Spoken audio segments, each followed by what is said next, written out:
Ce jour dédié pour la Refoua Shema, la guérison complète et rapide de Marilyn Chaya Bat Claudette Zora et de Jonathan Albert Ben Linda Léa. Bezrat Hashem. Notre commentaire de Ohem Akadosh, le Rabbi Hamenatar Zatzal, sur notre paracha de la semaine, paracha de Vaïra. Alors commence la paracha, Vaidaber Elohim El Moshe, Viomer Elav Ani Adonai. Elohim a parlé à Moshe et lui a dit, je suis Hachem. On sait qu'on a plusieurs noms de Dieu. Dieu a différents axes de conduite avec l'humanité, avec le peuple d'Israël. L'axe de Rahamim, de miséricorde, de bonté, c'est Havaya. Havaya, c'est Yud Kevavke. C'est donc le nom de Dieu, ineffable, constitué de 4 lettres. Yud, il faut dire et puis. Yud, et puis Hey, et puis Vav, et puis Hey. Pas le droit de le dire l'un après l'autre. D'accord? On ne prononce jamais ce nom-là. On le pense. On dit Ado, mais on pense Yud Kevavke. Et le nom de Dieu de l'axe de rigueur, de justice, tout ce qui nous arrive de mal, Chasé Shalom, c'est pas mal, c'est la justice divine, c'est Elohim. Alors, le texte ici, dans la même phrase, c'est écrit Elohim a dit à Moshe, Velaber Elohim el Moshe, Veomer Elav Ani Hashem. Il lui a dit, je suis Hashem Havaya, Yud Kevavke. Donc on voit ici dans la même phrase les deux axes. Alors pourquoi est-ce qu'on voit les deux axes? Elohim, l'axe de rigueur, parle à Moshe et lui dit « Je suis Hachem, je suis la bonté ». Qu'est-ce que ça veut dire?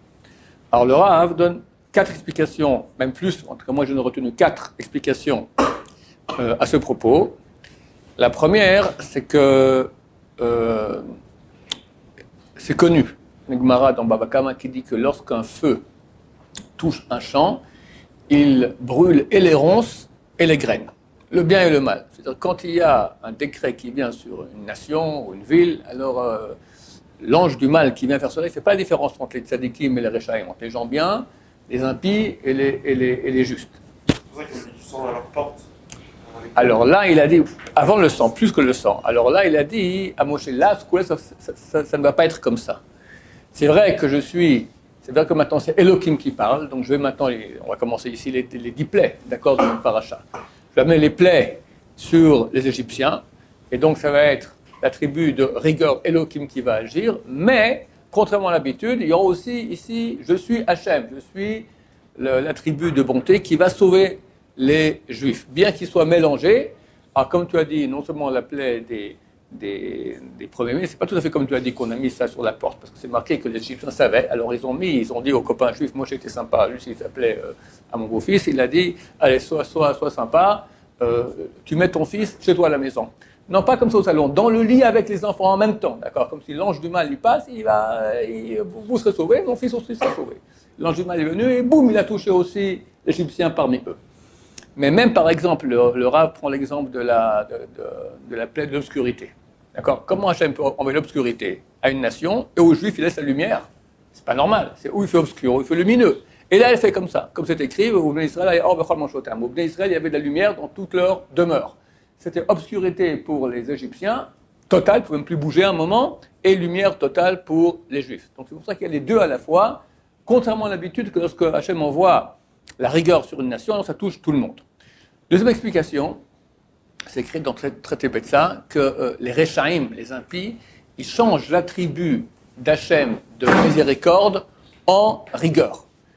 Quand quelqu'un il est impie, il agit mal, il fait des péchés, alors il fait en sorte que même la bonté d'Hachem, elle se transforme en rigueur et il y a, à Dieu ne plaise, des décrets difficiles. Et les tzadikim, c'est le contraire. Les tzadikim ont la faculté de changer l'attribut de rigueur d'Hachem en Havaya, en bonté. Alors c'est exactement ce que Hachem dit ici à Moshe Rabbeinu. Il lui a dit, maintenant regarde, en ce qui concerne les Égyptiens, qui sont les impies, ici, Ani Hachem, moi-même, Hachem qui est la bonté, j'accepte l'avis de Elohim, de la rigueur, donc même la bonté d'Hachem s'est transformée, elle a accepté maintenant d'être l'attribut de rigueur pour aller punir les Égyptiens. Et pour sauver les Juifs, même l'axe de rigueur, qui normalement il dit non, les Juifs ne méritent pas, ils sont aussi au désert, etc. Lui-même il a accepté de devenir Havaya, de devenir la miséricorde. C'est ce qu'on a vu. Donc les tzadikim changent la rigueur en miséricorde et les impies changent la miséricorde en rigueur. Et là, donc, chacun a accepté. C'était pour encourager Moshe. Tu peux y aller maintenant. Sache que même le tribu de rigueur, qui d'habitude, il empêche, je le sauvais, mais il empêche, là, il est d'accord d'être avec la rigueur pour aller se venger des Égyptiens. Troisième explication. Juste auparavant, Moshe se plaint à Hachem durement. Je lui dis, tu m'as envoyé, qu'est-ce que tu as fait depuis que tu es arrivé? C'est encore plus mal aux Juifs, pourquoi tu m'as envoyé? Tu fais du mal, etc. Tu m'as envoyé pour les sauver, c'est le contraire qui se passe. Alors, Hachem lui a répondu durement. Vaïdaber Elohim el Moshe. C'est l'axe de rigueur qui a parlé avec Moshe. On ne sait pas ce qu'il lui a dit. Par honneur, par respect pour Moshe, on ne nous raconte pas. Mais il a réprimandé. Quand tu me parles comme ça, je suis ton copain, Hachem, d'accord? La rigueur céleste a parlé avec Moshe. Il lui a dit, je suis Hachem, qui est la miséricorde. Ce n'est pas pour toi, Moshe, c'est pour Am Israël. Pour toi, je suis avec rigueur. Mais par mon amour d'Israël, alors on va leur dire que moi, je viens maintenant, tout ce que je fais maintenant, c'est uniquement par amour pour eux. Quatrième et dernière explication qu'on a retenue, c'est, comme c'est écrit aussi dans le traité Rosh Hashanah, page 17, que Hachem pardonne tous les péchés. À qui?